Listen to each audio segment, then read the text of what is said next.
Creating a histogram. So the numbers represent the number of times individual students went to the zoo over the summer. And you can see the numbers that follow there. And these all represent the number of times students went to the zoo over the summer. Well, first we're going to make a frequency table to figure out how many times these values showed up. And then we'll use that information to create a histogram. So I'm going to start my frequency table here. I'll do it in silver. I'm going to start a T-chart. It's the best way to get our frequency table going here. And the right side will represent the frequency, or the number of times that those values show up. And I think I can fit it in here, frequency. And then the left side is going to represent the number of times that these students went to the zoo over the summer. Now, when we make a normal frequency chart or table, we can list these 1, 2, 3, 4, 5 through 8, and then list the frequency or the amount of times that these values show up. But when we put this into a histogram, we're going to group the numbers up. We're going to look at specific groups within our data, and then we will graph our information that way.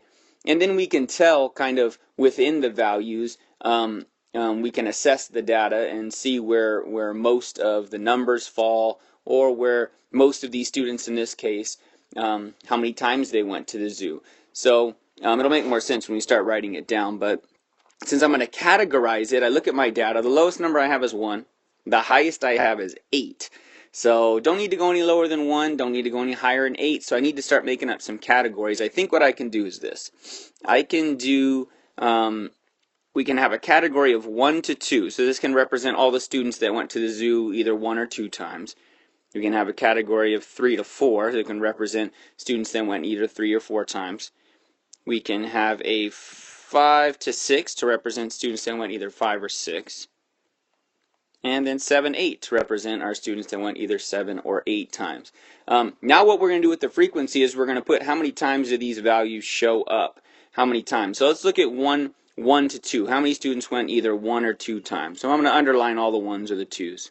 Got a 2 there, 1 there, 2 there, and then a 1 there. It looks like 4 times students went to the zoo either once or twice over the summer. Next up, 3s or 4s. I'll do this one right over here in silver. Looks like I have a 3 right there, 4 right there. Ooh, that's it. So just 2 times that students went either 3 or 4 times. Let me do the purple right over here to 5 or 6. Got 5 right there, 6. And it looks like this one, just twice. And then I'll use yellow to represent the 7 or the 8. So I got the 7 right there. Got an 8, 7, 8, 8. So that's 1, 2, 3. So 5 times students went either 7 or 8 times.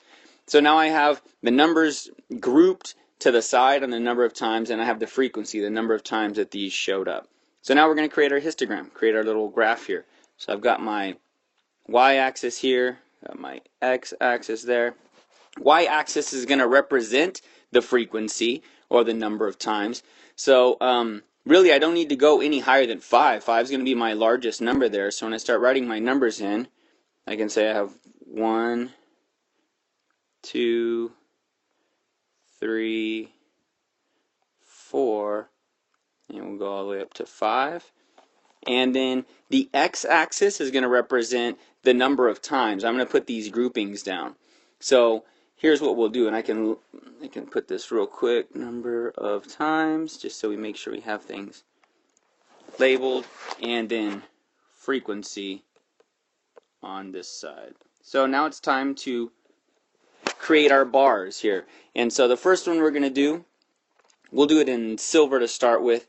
It looks like between 1 and 2, so I'm going to label this at the bottom, 1 and 2, there were 4 times. So this bar would go up to 4 right here. 4 times that students went to the zoo, either 1 or 2 times. Okay, next up. Next set of information is 3 or 4. So let me do this one. Do this in the darker color so we can say 3 or 4. You'll notice here my bars are going to be right against each other because it shows this is the same information, the same category of information. It's all looking at students that went to the zoo over the summer, but we're grouping different amounts. This one goes to 2. So I'll bring it out right there and shade in right over here.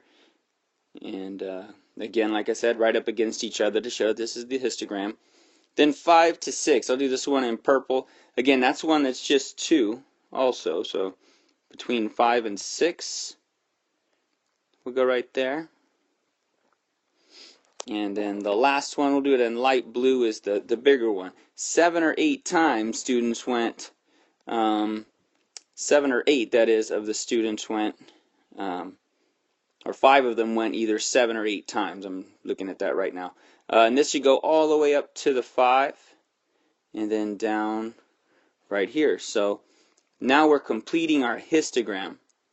And this will show right here how we can track the same type of data but figure out what different categories that data falls in.